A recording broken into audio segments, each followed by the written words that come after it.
hadir? Hadir semua? Hadir semua, Pak. Oke, aman.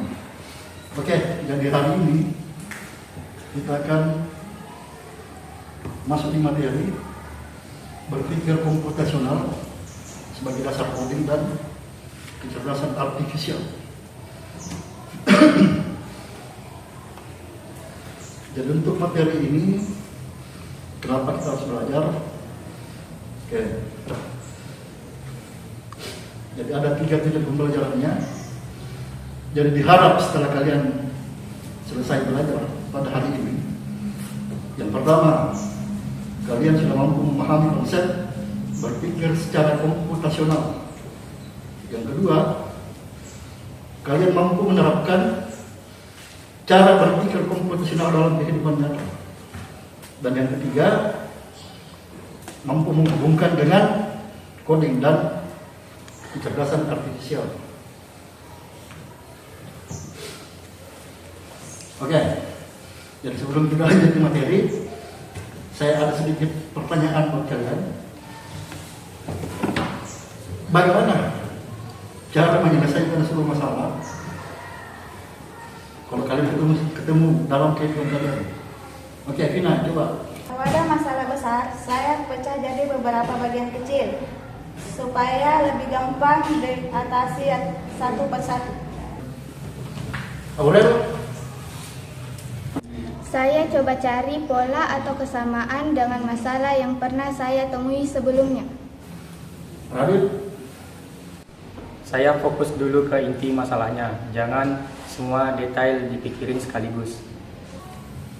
Nah, jadi secara tidak langsung kalian sebenarnya sudah menerapkan cara berpikir komputasional dalam kehidupan kalian sehari-hari.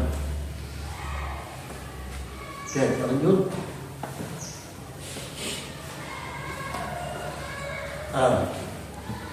Apa itu berpikir komputasional? Coba dibaca, Rifki.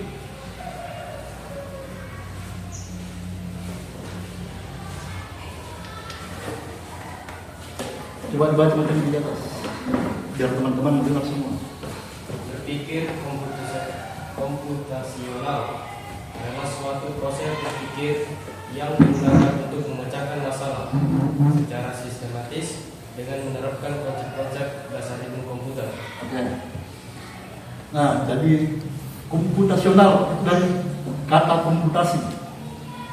Komputasi itu proses perhitungan, ya. Itu apa? Penjabaran secara ringkasnya. Jadi kalau komputasional, jadi cara berpikir yang logis itu masuk akal, ya. Terstruktur, tersusun, efisien dalam menyelesaikan sebuah masalah. Kan kalian tiap hari pastikan ketemu masalah. Misalnya masalah apa? Masalah ayam. Apa masalah? Nah, itu kan untuk menyelesaikan masalah itu kita bisa gunakan konsep berpikir secara komputasional, secara logis, terstruktur dan efisien. Nah, ini pentingnya kenapa kita harus belajar ini. Yang pertama, berpikir komputasional itu digunakan untuk landasan dari pembuatan program. Kalian kan jurusan RTL. Fokusnya kalian adalah pemrograman. Jadi untuk kalian mampu belajar pemrograman, kalian mesti punya dasar berpikir secara komputasional. Nah, yang kedua, dia digunakan dalam kecerdasan artifisial (AI). Kalian biasa gunakan ChatGPT? Gemini? Apa yang biasa melakukan kalau kalian masuk di situ? Mencari jawaban. Nah, cari jawabannya. Misalnya dikasih tugas sama gurumu, kau cari jawaban di situ. Oke. Itu salah satu penerapan itu. Jadi pola berpikir komputasional itu digunakan dalam kecerdasan artifisial. Yang ketiga, membantu menyelesaikan masalah yang kompleks. Jadi misalnya kita ada masalah, nah untuk menyelesaikan masalah itu kita rumuskan dulu apa-apa saja yang harus kita lakukan untuk menyelesaikan masalah yang ada. Nah, yang keempat, melatih pola pikir abstrak dan kreatif. Yang kelima, nah ini yang penting kita, keterampilan abad 21. Jangan ke depan, apalagi kalian yang jurusan IT, itu akan dituntut untuk punya pemikiran secara profesional dalam menghadapi tantangan di depan seperti itu. Oke, kita lanjut. Nah, kita masuk di 4 pilar berpikir secara komputasional. Yang pertama itu namanya dekomposisi. Jadi dekomposisi itu dia memecahkan masalah besar menjadi bagian-bagian terkecil. Misalnya, kalian membuat telur dadar, nah, itu masalah besarnya. Untuk menyelesaikannya, kita pecah jadi masalah-masalah kecil. Apa saja yang dilakukan untuk membuat sebuah telur dadar. Jadi kita bisa gunakan konsep dekomposisi seperti itu ya. Terus yang kedua, pengenalan pola. Jadi ya, untuk menyelesaikan masalah menggunakan sebuah pola. Terus yang ketiga ada abstraksi,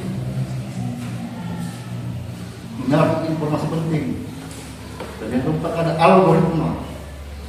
Algoritma itu urutan langkah logis untuk menyelesaikan masalah secara sistematis. Oke, kita lihat. Nah, coba dibaca. Apa itu dekomposisi? Memecahkan masalah besar menjadi masalah kecil yang lebih mudah dikelola. Bisakah Anda memberikan contohnya? Merencanakan pesta ulang tahun. Bagaimana dekomposisi diterapkan dalam hal ini? Masalah besar. Merencanakan pesta ulang tahun. Masalah kecil. Menentukan tanggal dan tempat. Membuat daftar tamu. Menyiapkan makanan dan minuman. Mencari hiburan. Menyiapkan dekorasi. Oke, jadi itu dekomposisi ya. Dan kita tentukan dulu masalah besarnya apa. Selanjutnya kita bagi-bagi. Dan masalah besar kita pecah jadi masalah-masalah kecil. Itu secara tidak sadar kita sudah terapkan dalam kehidupan sehari-hari. Nah, ini contohnya. Misalnya saya mau merakit sebuah rak. Pernah kau lihat rak piring? Pernah. Nah, ada yang biasa rak piring yang dirakit dari nol. Itu kan pada saat dibeli belum jadi tuh. Nah, ini anggap masalah besarnya. Saya mau bikin rak dari nol jadi rak. Yang pertama ya kita buka dulu kartonnya. Setelah itu kita buka apa?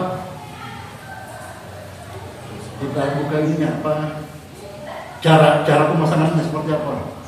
Nah, kita ikuti langkah-langkahnya sampai dengan terakhir jadi berat. Nah, seperti itu contohnya dalam kehidupan sehari-hari. Contoh yang lain kan kayak ulang tahun.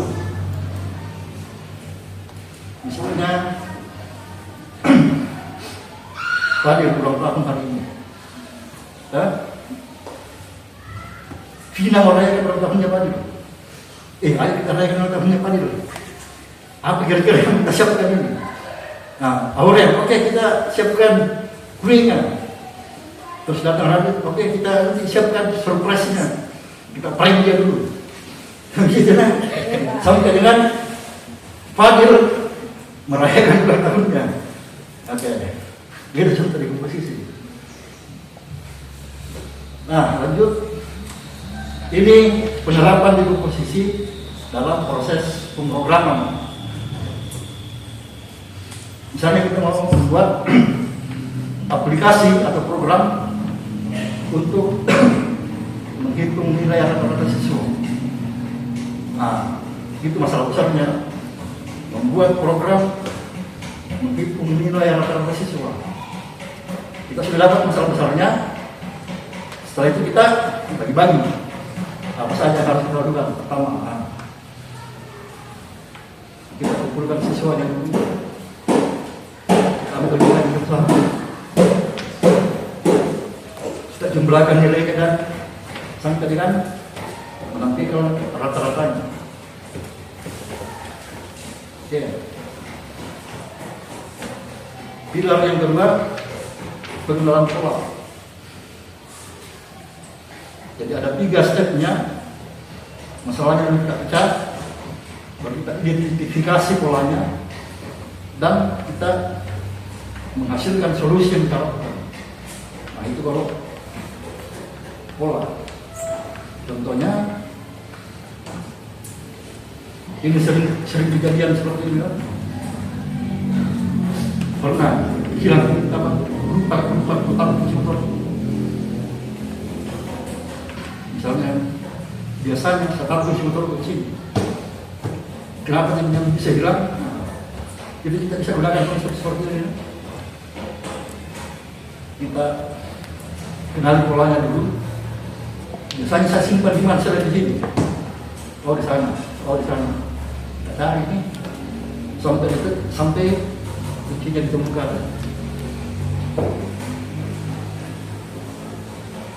Kalau dalam penerapan coding punya TikTok semua? Punya. Apa yang sering muncul berbagai TikTok? Nah, kamu? Nah, apa yang biasa muncul di berbagai TikTok?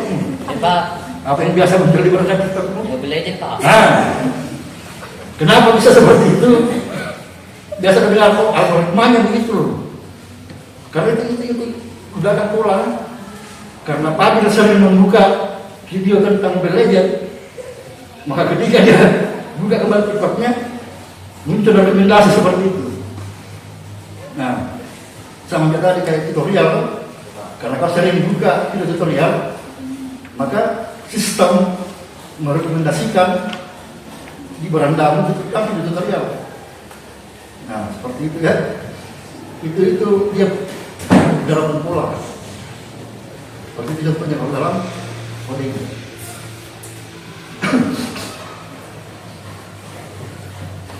Selanjutnya kita masuk di abstraksi. Coba baca. Ya. Apa itu abstraksi? Memfokuskan diri pada informasi yang paling penting dari dan relevan, sambil mengabaikan detail-detail yang tidak diperlukan. Oke. So, abstraksi itu dia memfokuskan pada informasi penting. Ada contohnya. Nah, bagaimana merencanakan perjalanan? Misalnya saya mau ke rumahnya Vina. Di mana rumah Vina? Umbaka. Kita sudah tahu tujuannya di mana. Umbaka. Jalurnya kita ada berapa jalur kalau bisa di sana? Bisa lewat Masamba? Bisa. Bisa lewat Laba? Bisa. Nah, bisa lewat Panda? Bisa. Nah, setelah itu waktu tempuhnya. Kalau saya lewat Masamba berapa lama? Kalau saya lewat Laba berapa lama? Jadi itu untuk kita abstraksi tujuan itu ke rumahmu. Terus fokus pada tujuan. Kita rencanakan rutenya mau kemana dan estimasi waktunya berapa lama.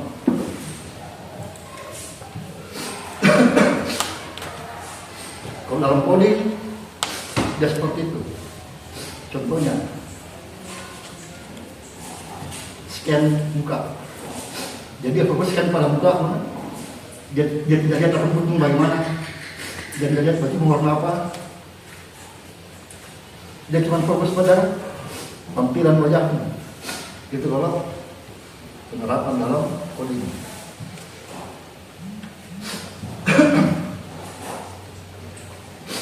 Kita masuk di algoritma. Nah, ini penting algoritma. Ini salah satu dasar kode yang wajib dipelajari. Algoritma itu urutan langkah logis penyelesaian masalah yang disusun secara sistematis. Nah, ini langkah-langkahnya. Yang pertama identifikasi masalahnya dulu. Apa masalahnya? Yang kedua, kita buat langkah-langkah penyelesaiannya. Yang ketiga, eksekusi langkah-langkahnya. Dan yang terakhir, mencapai solusinya. Contohnya, nah, proses memasak nasi.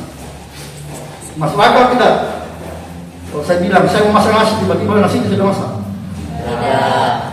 Ada langkah-langkahnya kan? Ada. Masuk akal kita kalau saya bilang langsung cuci beras. Tidak. Apa dulu yang dilakukan? Siapkan berasnya dulu. Gimana cara untuk masak nasi benar berasnya? Nah, itu namanya proses algoritma seperti itu. Sama juga untuk kalian dalam memprogram seperti itu. Nah, contoh dalam penerapan coding atau KA, biasa kalian searching dulu kan? Nah, kita dalam rangkanya kan, nggak Google dulu, nggak mungkin kan langsung tiba-tiba berdapat apa yang dicari. Itu namanya logika. Harus ada terstruktur langkah-langkahnya.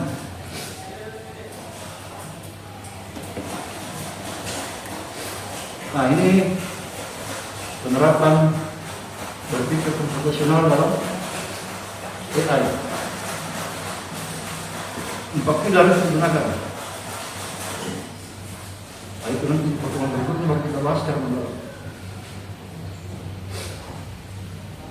Oke, ada pertanyaan sampai di sini? Kalau tidak ada, silakan kalian buat kelompok. Satu kelompok terdiri dari 3 atau 4 orang. Nah, nanti saya akan kasih tugas kepada kalian. Dan tugas kalian adalah berdiskusi. Kalian silakan berdiskusi tentang ini kan, dekomposisi, kenal pola, abstraksi dan algoritma. Kalian berdiskusi dengan kelompok kalian masing-masing. Setelah itu berikan contohnya. Dan tadi saya sudah berikan contoh kan? Dan kalian tulis catat yang lain. Contoh algoritma dalam kehidupan sehari-hari. Contoh algoritma dalam penerapan coding. Seperti itu ya. Setelah selesai, nanti kalian akan presentasi di sini. Masing-masing per kelompok silakan presentasi. Jadi saya kasih waktu 20 menit. Silakan kalian berdiskusi.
membahas materi tentang dekomposisi. Silakan.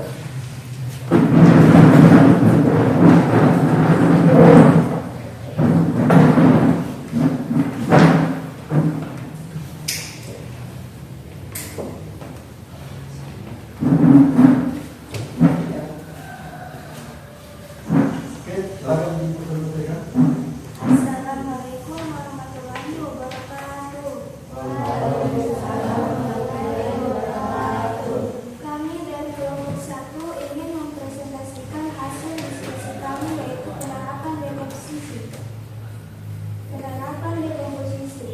Dekomposisi adalah kehidupan sehari-hari. Dekomposisi adalah cara berpikir yang sering kita lakukan tanpa sadar. Ini adalah proses memecah tugas atau masalah besar menjadi serangkaian tugas lebih kecil dan mudah dikelola. Masalah besar mempersiapkan sarapan untuk keluarga. Dekomposisi memilih menu sarapan, misalnya roti panggang, telur, jus jeruk. Menyiapkan bahan-bahan yang dibutuhkan, memanggang roti, menggoreng telur, membuat jus jeruk, menata makanan di atas meja.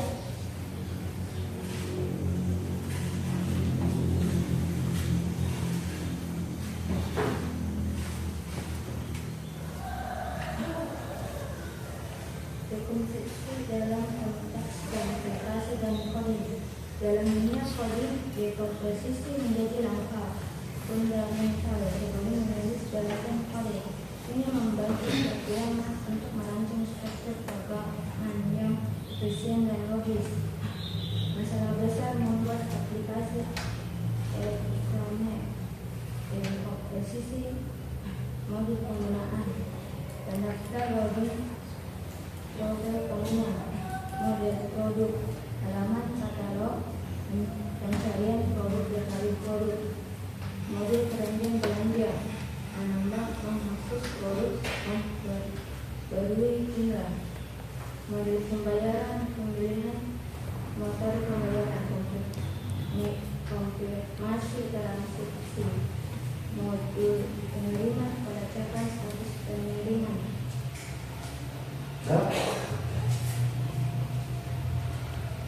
Masalah besar membangun struktur sederhana. Dekomposisi mendeteksi kata kunci dari input menggunakan pengguna. Contoh, halo, nama, ajar. Memproses kata kunci yang terdeteksi, memilih respon yang sesuai berdasarkan ketersediaan, menampilkan respon kepada pengguna, menangani input yang tidak terdeteksi.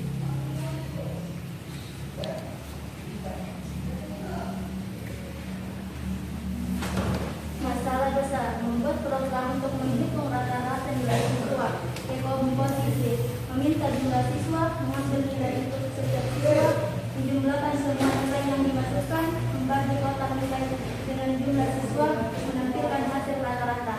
Sekian presentasi kami. Wabillahi taufiq wal hidayah. Wassalamualaikum warahmatullahi wabarakatuh. Waalaikumsalam.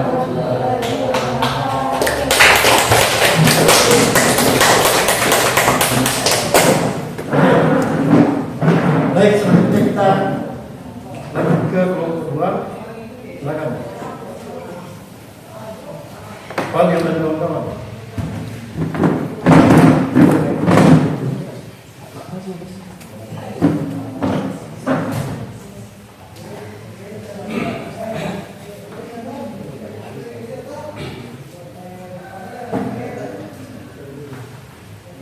Assalamualaikum warahmatullahi wabarakatuh. Perkenalkan, nama saya Muhammad Ifaki dan rekan saya Muhammad Talib Nugrana, panitia Sabuka.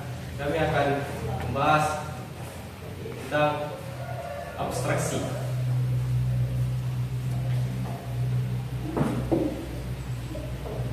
Penerapan abstraksi.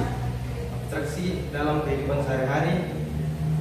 Peta kereta bawah tanah adalah contoh sempurna dari abstraksi. Peta ini tidak menampilkan peta jalan raya, bangunan, atau lanskap di tanah.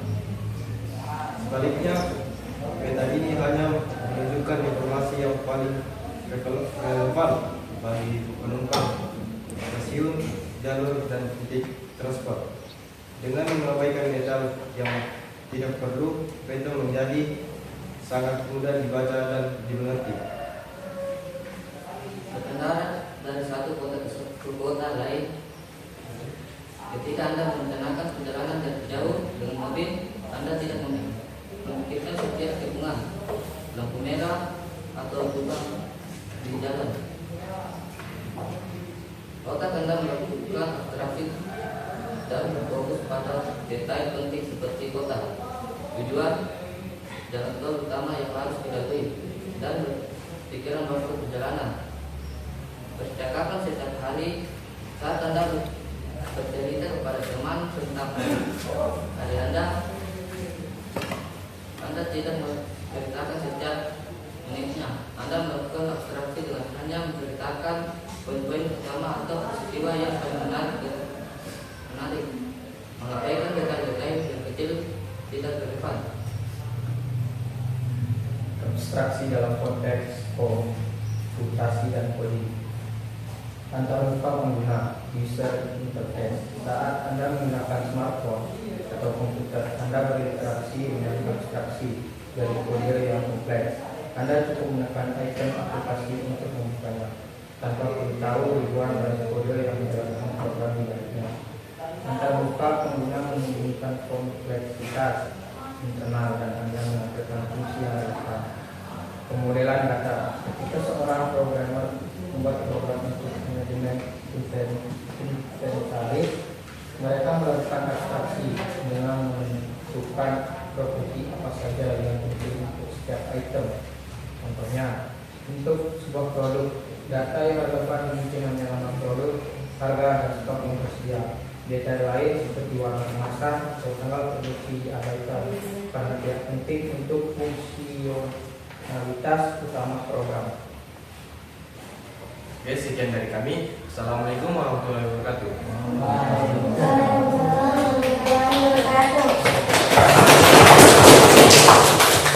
Oke, next kita lanjut di kelompok 3 dengan pembahasan tentang saya. Oke, silakan.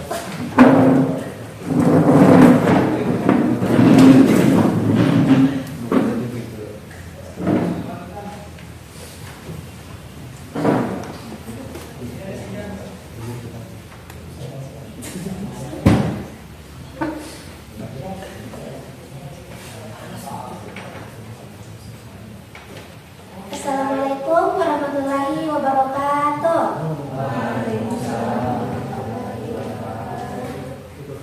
Kami dari kelompok 3 akan mempresentasikan materi tentang penerapan algoritma yang akan dibacakan Almira dan Aurel.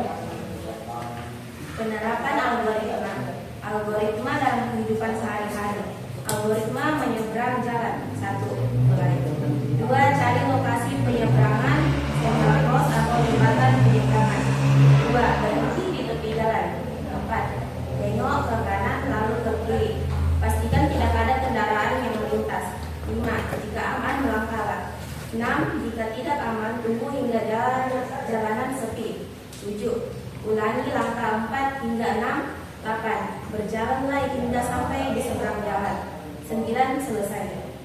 Algoritma dalam konteks komputasi dan coding.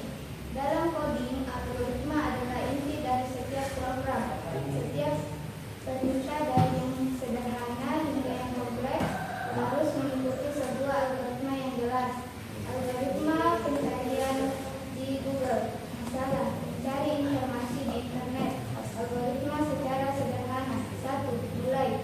2. Pengguna memasukkan kata kunci ke kolom pencarian. 3.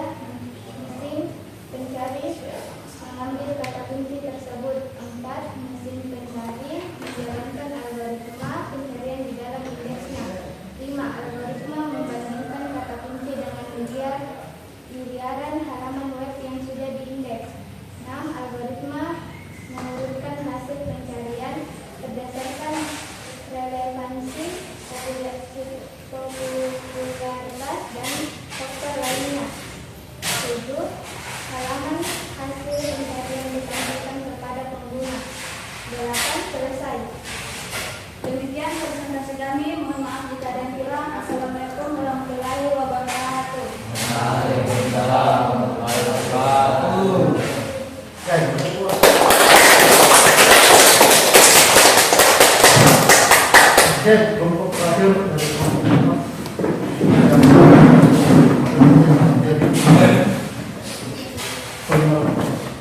Silakan. Assalamualaikum warahmatullahi wabarakatuh. Kami dari kelompok 4 akan mempresentasikan hasil diskusi kami tentang penerapan penerapan pola dalam kehidupan sehari-hari dan dalam konteks komputasi dan AI. Pengenalan pola dalam kehidupan sehari-hari akan dibacakan oleh Andika. Mengenal pola dalam kehidupan sehari-hari. Pertama, mengapa jadwal rutin? Anda mengenali pola bahwa setiap hari Senin Anda memiliki kelas olahraga, setiap hari Selasa Anda rapat tim, dan setiap Jumat adalah hari pembayaran tahunan. Pola ini membantu Anda mengingat jadwal tanpa harus memeriksanya berulang kali. Berikutnya, memprediksi cuaca. Anda melihat pola di langit, awan mendung, gelap, dan angin kencang. Berdasarkan pengalaman, Anda mengenal pola ini sebagai pertanda akan turun hujan. Berikutnya akan dibacakan oleh Dr. Al-Hadi. Pengenalan pola dalam konteks komputasi dan AI. Pengenalan wajah. Teknologi ini mengenali pola unik dari fitur-fitur wajah seperti jarak antara mata, bentuk hidung, dan garis rahang untuk mengidentifikasi seseorang. Pola inilah yang memungkinkan ponsel Anda terbuka hanya dengan melihat wajah Anda. Kedua, analisis data keuangan. Seorang analis keuangan akan mencari pola pada data harga saham. Jika harga saham sebuah perusahaan cenderung naik, setiap kali ada laporan laba positif, analis akan mengenali pola ini untuk membuat keputusan investasi di masa depan. Yang ketiga, deteksi spam email. Program email mengenali pola-pola umum pada email spam, seperti penggunaan kata-kata tertentu, contohnya hadiah, menang, dan lain sebagainya. Itulah dia dari kami. Mohon maaf jika ada yang salah. Assalamualaikum warahmatullahi wabarakatuh. Waalaikumsalam warahmatullahi wabarakatuh.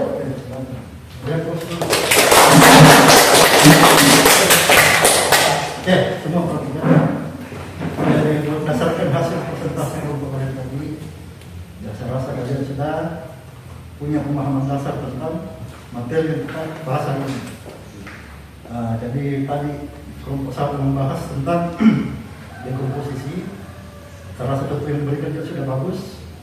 Begitu pun kelompok 2, kelompok 3, dan kelompok 4 ya.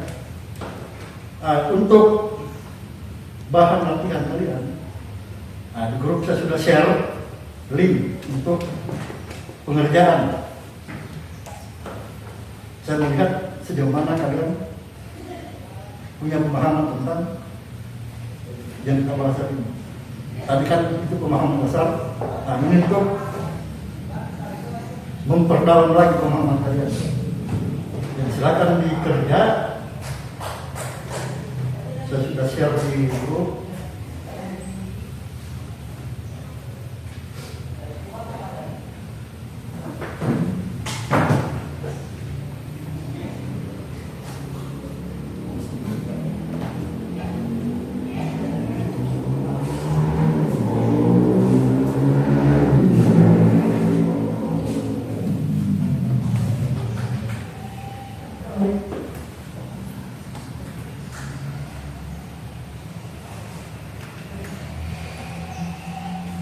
Oke, jadi saya beri waktu selama 20 menit. Silakan menonton soalnya. Jadi baca dulu baik-baik soalnya seperti apa, baru kalian kerjakan ya. Oke, selamat bekerja.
sudah selesai semua? Sudah. Oke, jadi saya periksa hasilnya. Jadi lanjut sedikit. Kita masuk di review untuk mengajar kali ini. Jadi hari ini kita sudah belajar tentang berpikir secara komputasional. Jadi berpikir secara komputasional itu sangat penting buat dipelajari. Jadi itu bisa kita gunakan, apalagi berkaitan dengan coding dan AI. Terus kita sudah belajar tentang 4 pilar dalam berpikir komputasional. Yang pertama ada namanya dekomposisi, yang kedua ada pengenalan pola, yang ketiga ada abstraksi, dan yang keempat ada algoritma. Terus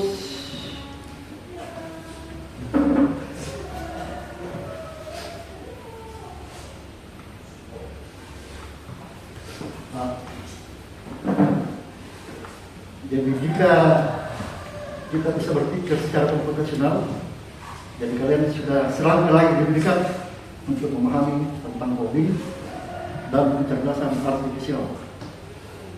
Nah, nanti pertemuan berikutnya kita akan membahas masuk di materi tentang coding. Jadi siap-siap saja kalian nanti untuk stay di depan komputer belajar tentang coding.